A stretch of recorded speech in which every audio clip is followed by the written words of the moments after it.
Welcome to this explainer. I'm so thrilled you're here because today we're going to completely change how you look at a sick plant.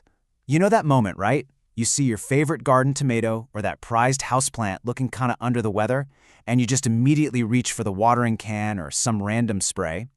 Well, actually, scratch that. We are going to stop doing that. Because the truth is, the whole diagnostic process in horticulture, it's inherently forensic. If you want to save a sick plant, you have to stop guessing and start acting like a literal detective at a botanical crime scene. It's all about collecting those scattered clues to build a cohesive narrative of exactly what's going wrong. Okay, let's dive right into this, because the stakes in your garden, or, your living room, are actually pretty high. When you see a plant wilting or developing these strange spots or just generally dying, your absolute first instinct is to try and fix it right that second. But who or what is the actual culprit here? Let me tell you, identifying the exact cause of the problem is hands down one of the most crucial steps in managing plant health.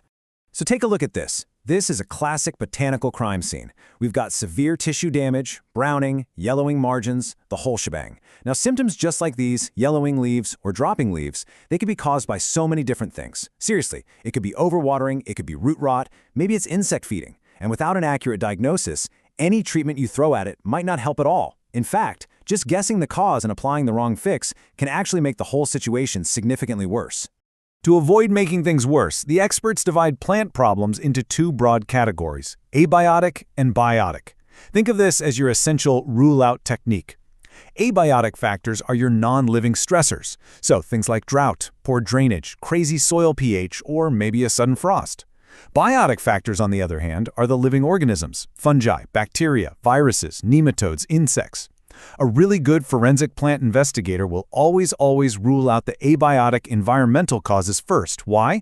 Well, they're usually easier to correct, they don't require any chemical treatments, and honestly, they're super frequently the actual root cause of the stress.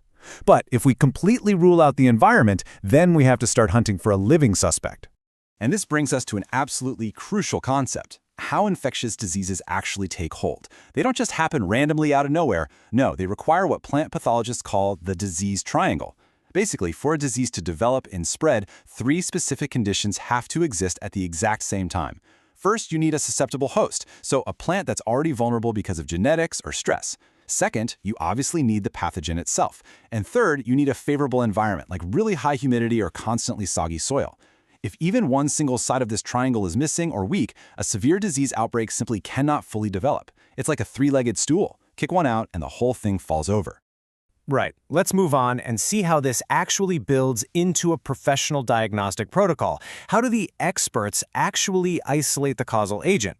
Well, it starts with step 1. Host identification. Knowing exactly what plant you're dealing with immediately shortens your list of potential suspects, mainly because a lot of pests and pathogens are highly specific to certain hosts. Step 2 is problem description. You've really got to look at the visual changes with almost anatomical precision. Like, is the damage on the new growth through the old leaves? Then step 3 is distribution analysis. Ask yourself, are the symptoms beautifully uniform across the whole planting? Because that usually suggests an abiotic factor, right? Like a sudden frost or a widespread soil issue.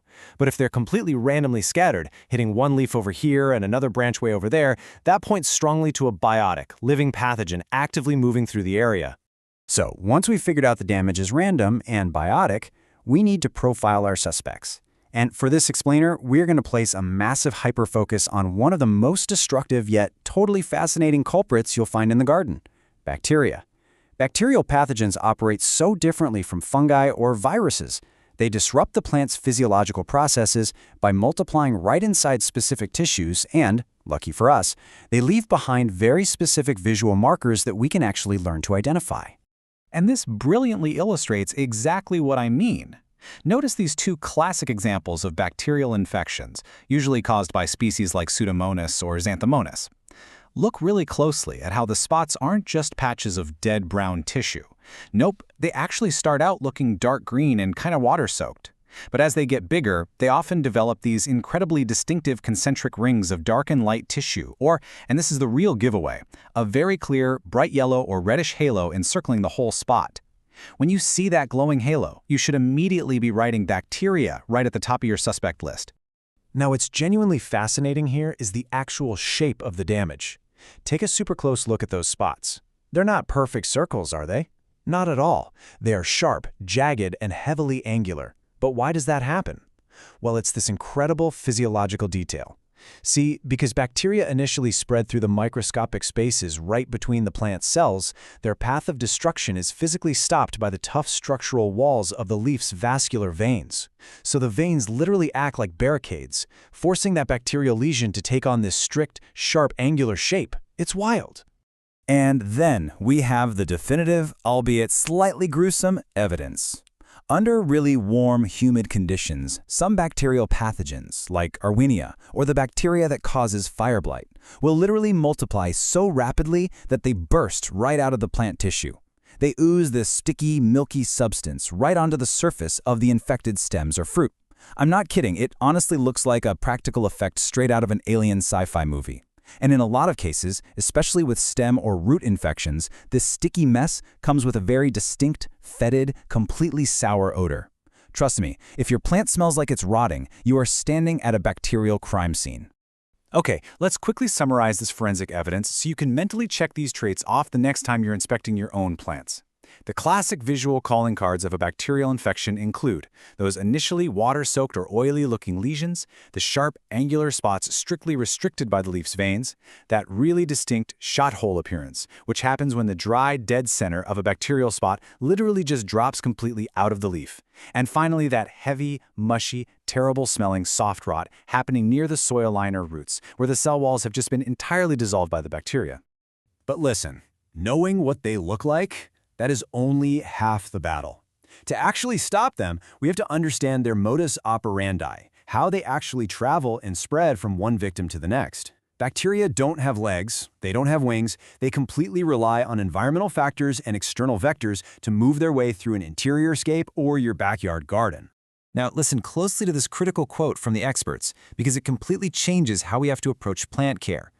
The bacteria do not require a wound to gain entrance into the plant. Think about that. While open cuts from pruning definitely make it incredibly easy for them to invade, many species, like Pseudomonas, can enter perfectly healthy, untouched tissue. High humidity and warm temperatures all by themselves completely favor their development, and that allows them to establish a foothold on an otherwise totally uninjured leaf. So, what actually are the common transmission vectors here? How do these microscopic invaders get onto the leaf in the first place? Well, as you can see, the most frequent culprit is splashing water from overhead irrigation or just regular misting. When a water droplet hits an infected leaf, it literally acts like a microscopic catapult, launching bacterial cells straight onto neighboring plants. Other major vectors include unsanitary pruning tools, where we literally act as the delivery mechanism ourselves, plus infected potting soil, bringing in diseased plant material from the store, and even insect feeding activities that just spread the bacteria from plant to plant. All right, so worst case scenario, the plant is infected. How do we defeat a pathogen that operates systemically inside the vascular tissues of the plant? Well, remember that overarching law of the garden we established a little earlier, the disease triangle. Experts explicitly warn that chemical applications are usually completely ineffective once a systemic bacterial infection is widely spread throughout a plant. You cannot simply spray your way out of this. You have to defeat the pathogen by breaking the disease triangle itself. You have to manipulate the environment and the host susceptibility. So here are your concrete forensic action steps. First, remove the infected tissue. But listen, you must prune at least 6 inches below the visible margin of the disease to ensure you're actually cutting into healthy, uninfected vascular tissue. Second, and I cannot stress this enough, this is absolutely critical, you must disinfect your clippers or knives in 70% alcohol between every single cut. If you don't, you are just spreading the bacteria yourself. And finally, alter the environment. Stop the overhead watering, stop misting the leaves, space your plants out for much better airflow, and reduce the overall humidity. If you take away that favorable environment, the bacteria absolutely cannot thrive. We have definitely covered a lot of ground today, from ruling out abiotic stress to tracking those weird, angular, water-soaked footprints of bacterial invaders. You now have the actual diagnostic framework of a working professional. So, I'm going to leave you with this provocative thought. The next time you step into your garden or look over at your windowsill and see a plant showing signs of distress, are you just going to guess what's wrong? Or are you going to put on your detective hat, look closely at the evidence, and investigate? Thank you so much for joining me for this explainer, and hey, happy sleuthing out there in the garden.